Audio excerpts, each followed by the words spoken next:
I'm very pleased to be joined by Kuri. Bless is the Director of Strategic Energy Planning at SSEN Transmission, or formerly known as the Scottish and Southern Electricity Networks. So welcome, Bless. Thank you for joining me. Thank you, Nadim. Good morning. Morning. You're going to be speaking at the forthcoming Powergrid Leaders Conference on March the 11th to 12th in Amsterdam.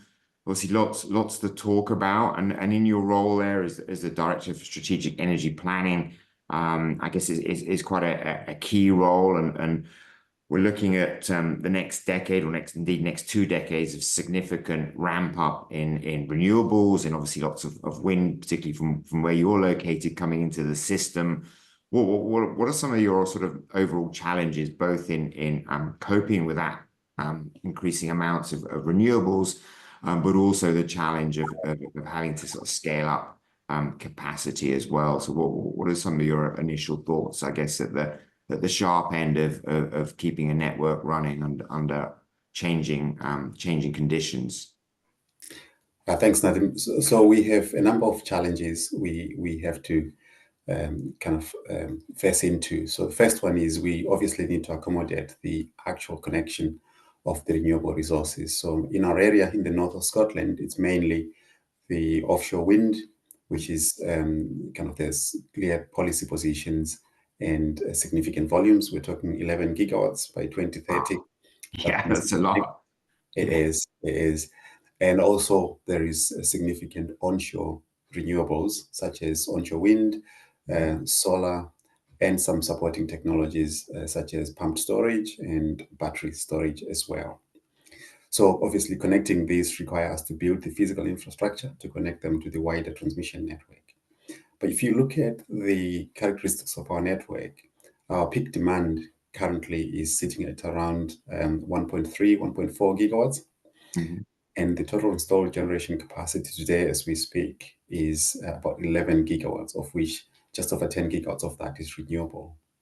So all the volumes we're talking about leading to 2030 are additional to that. Now, clearly, you're going to need to export that power because we have so much excess. Mm-hmm. And really important, the part that North of Scotland is playing in the GB energy system transition to net zero. Because we are exporting quite a lot, and we'll be continuing to export quite a lot because of the rich renewable resource in the area. But it's going to cover for the conventional plant that's closing further afield in the UK. So we need to replace that power with affordable green power. So we need to build transmission assets. There's no question about it. We are maximizing the use of the assets that we already have through innovative technologies such as dynamic line ratings or active network management, but that's clearly not enough. So we have got, working with the system operator and other transmission operators in the UK, we've got a coordinated national strategic campaign, which has seen both in 2022 and earlier this year, publications of national infrastructure projects that we need to progress. A significant number of these are in our area. We're introducing new technologies to do that. We have HVDC schemes coming on, and we're building new 400 kV overhead lines connecting various corridors within our network. Just one thing I would like to highlight, a flagship project we've recently completed this year is a multi-terminal VSC HVDC link connecting Shetland, the island, for the first time in July this year, to the mainland, being part of a multi-terminal VSC HVDC scheme, the first embedded link in the UK as well. So this is an achievement in technology. Outside China, that will be the first multi-terminal VSC link, and kind of the direction in terms of future HVDC grids development. So that's something I'm really proud of to have achieved. Now, how easy is it to integrate HVDC into the existing system? Is it simply just it's an isolated branch and once it comes into the system, or are there specific approaches that you took or lessons that you learned? It's a completely different ballgame to your standard AC connections. On your AC connections, it's a passive element. Its impedance determines how it power flows through it, through sharing with other circuits that may be in parallel with it. With HVDC Link, it's much more active, it's controlled, it's very capable in terms of voltage support, in terms of stabilizing the grid if you have any kind of oscillation issues and things like that to do with power flows. What we see is a significant upfront study program that requires the technology to be properly integrated into the system. So you have to have very good system models, models of all the key connections onto the network that could interact with it dynamically. And of course, the modeling of the HVDC link technology itself, making sure that the whole system will work together rather than opposing elements opposing each other. So a significant amount of upfront design work. It takes a number of vendors to come together, both on the developer side, from the actual vendors of the HVDC technology, to key equipment like voltage support equipment, like STATCOMs, SVCs you may have in the area, turbines from wind generators around that area. We need to understand their models, how they operate, and obviously the behavior of the wider system itself and how it might be run in the future. We also have to plan for very weak network conditions. In the far north of Scotland, it's a very sparse network and it's not as interconnected as further south. So the fault levels are very low and the system has to be able to work under heavy generation conditions with a slightly higher fault level and also very heavily depleted network conditions. And worst case scenario for islands, for example, you have to be able to support the island from a voltage perspective. And also, should you have a blackout, you may want to restart based on those HVDC links. So they have to operate in many different modes, and that has to be designed up front. Yeah. You mentioned designed up front. How do you test things? Is there a process where you test things and test the designs and then deploy them? Yeah, that's a very good question. So I mentioned our flagship project, the Caithness Murray Shetland HVDC link. So because it was new technology for the UK and also in the world, obviously the technological risk could be perceived as high. So to de-risk that, we built a multi-terminal test environment, which is now transformed into the HVDC Center as part of an innovation project. What we do in there is that we model the system in real time, and we also have replicas of real hardware controls, protection relays and such like, that you actually plug into the modeled system in real time. So everything behaves as it would in real time.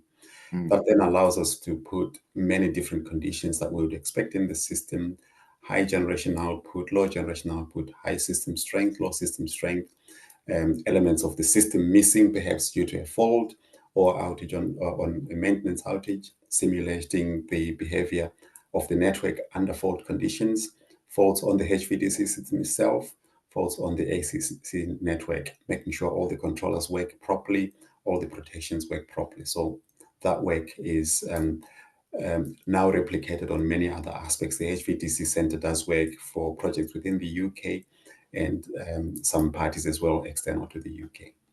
Yeah. Fascinating stuff. And I mean, in terms of you mentioned modeling, design, de-risking. You also mentioned I guess permitting and challenges there. What are how do you approach some of those permitting challenges? And did you have to overcome some permitting challenges with the HVDC link? And what are your thoughts around that process? So I think I'll probably pick the permitting challenges we face now, just because of the program of works that we are undertaking. It covers both HVDC links and conventional AC circuits. The critical one, the most challenging one, is when you have overground assets like overhead lines, because they're quite intrusive. Visual amenities affected significantly. If you've been to Scotland, you will know that it's a very beautiful part of the world. Very kind of scenic, and lots of tourists come. So naturally, there will be that kind of resistance, if you like, to anything that changes that landscape. But equally, net zero is a real thing. Climate change is something that we need to actually act on. So what we've found is communities are not opposed to net zero. However, they want to make sure that we are listening to their concerns. We are cognizant of the impact of the assets on the environment, on wildlife, habitat, and things like that. So we have to demonstrate that we have considered all options in the first instance. And then there's also the element of affordability. If you underground lines, then the cost goes up. But not just the cost goes up, we have to be mindful of the impact of things like faults. If you have a fault on a cable, it's going to take much longer to repair. In the future, when we expect to have a higher reliance on the electricity grid, that resilience, that security of supply becomes an important factor as well. But the other thing that's often overlooked, and we have a job to highlight these things, is if you're cabling, the size of the trenches you need for the higher voltage, for example, if you're looking 400 kV, the size of the corridors that you would need to clear and dig up and then fill afterwards, that's a significant challenge we have. In a number of our areas, a significant part of our network, you have peat, so that's a lot of carbon locked in there. So again, disturbing that is a significant carbon challenge. So we have to balance all these things and be able to present this to the community to show that the option we've chosen is the one that balances across all these things. But one of the key things we have seen is communities following the debate on climate change and net zero requirements and wanting to understand where the assets we're putting on the ground fit in the wider grid and why this is all important.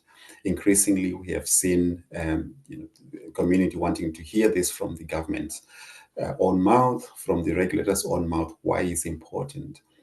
And obviously, there are debates on whether the asset should go, particularly here or behind my backyard.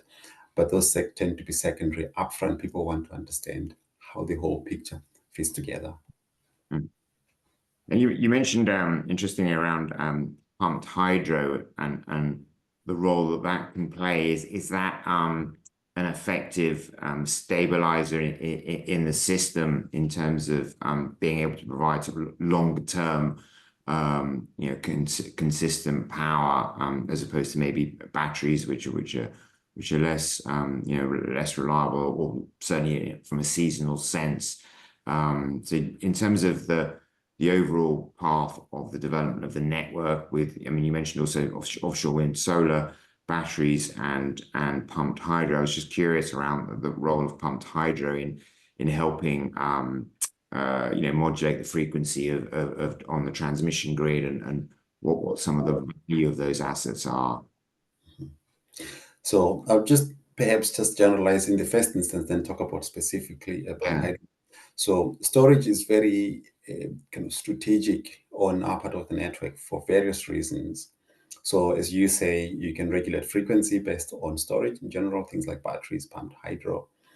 But also because of the requirement for a lot of capacity, transmission capacity to get the power away from our area to other parts of the network. It means you have network constraints.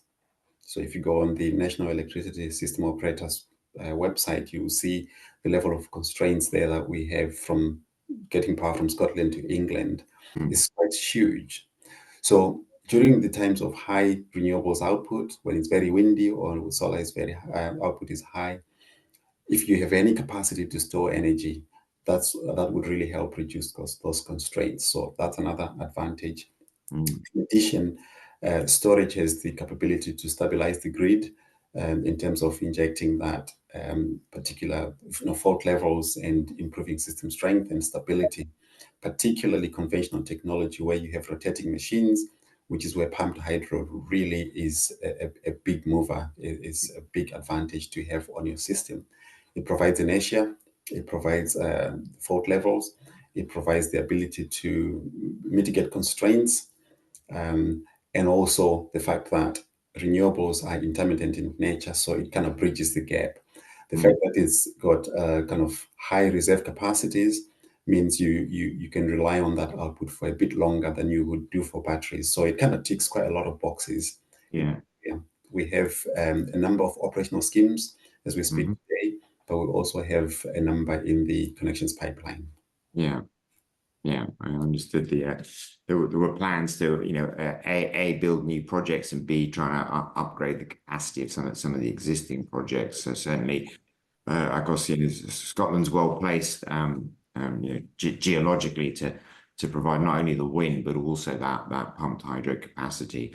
It's been fascinating to talk to you, Bless. Thanks a lot for sharing some of your thoughts. As obviously going to be an amazing time, I guess, to be in your role in terms of transmission. And certainly, I think that the focus is now coming onto the grid, and we'll see lots of innovation. And it's been great to see you get the sort of world's first, as it were, in terms of an HVDC multi-party link outside of China. So congratulations on that innovation, and we look forward to helping accelerate further innovation, across the industry. So, as I said, you'll be speaking at the Powergrid Leaders event on the 11th and 12th of March in Amsterdam. So we look forward to seeing you there.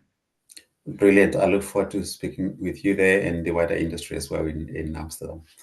Yeah. Thanks. Cheers. Take care. Bye-bye. Thank you.